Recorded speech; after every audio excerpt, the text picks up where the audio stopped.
And welcome to WION Fineprint. Our top story at this hour: France's current political system was set up by Charles de Gaulle in 1958. It is known as the Fifth Republic. The idea was simple: wide-ranging presidential powers and a two-round voting system.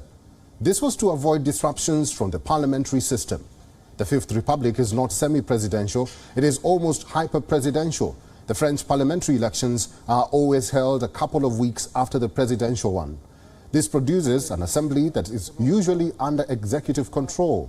In 2017, when Macron was elected, he had a clear message: you have elected me now, so give me a parliament that allows me to govern. Over the years, there have been concerns about the growing power of the executive branch.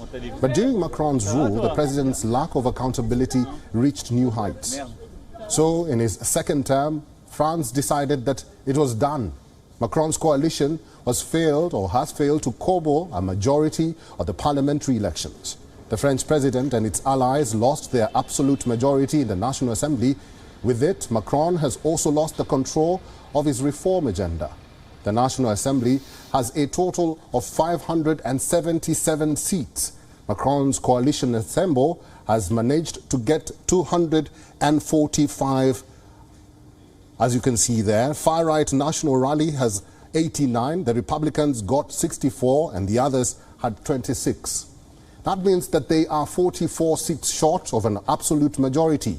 Those who made gains are both the far-right and the far-left.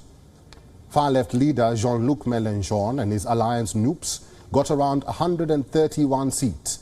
As for Macron's opponent, Marine Le Pen, the far-right National Rally managed to win 89 seats. So there is no majority for the president's party, and both the far-right and the far-left have made one thing clear: they do not want to work with Emmanuel Macron. So what options does the embattled president have now? The first is that of a coalition deal. Coalitions in France have always been unstable. In fact, coalition building has not been a feature of post-war France. The political class has minimal experience in cobbling up coalitions. For years, Macron treated the parliament as a mere rubber-stamping house. This time, he may have to swallow his pride and reach out to the conservative Les Republicans party. This is the only party with the numbers to push him over the 289 threshold. Reports say last week Macron reached out to the Senate head and Republican veteran Gérard Larcher, but other Republican officials were quick to dismiss any rumors of a coalition. So if he cannot form a coalition, what else can Macron do at this time? He will have to make a deal in the parliament on a bill-by-bill basis. What does that mean?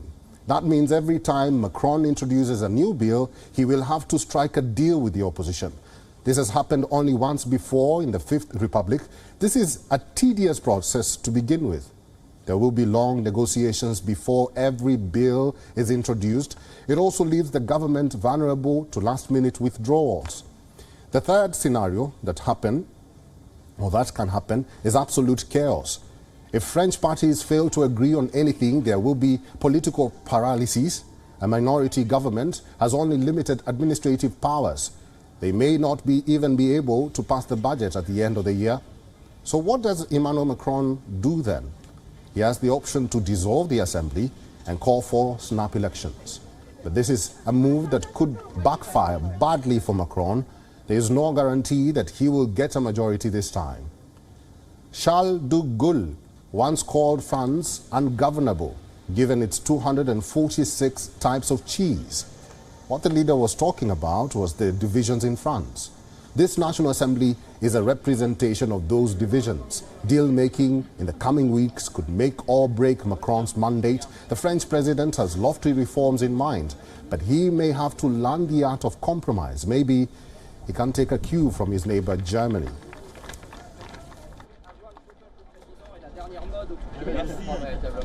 Merci. Allez, bon courage. Well, let's talk more about this French elections. Joining us now from Paris is Tanguy Garel. He's a French journalist. Tanguy, good to see you and welcome to WION. Thanks so much for having me.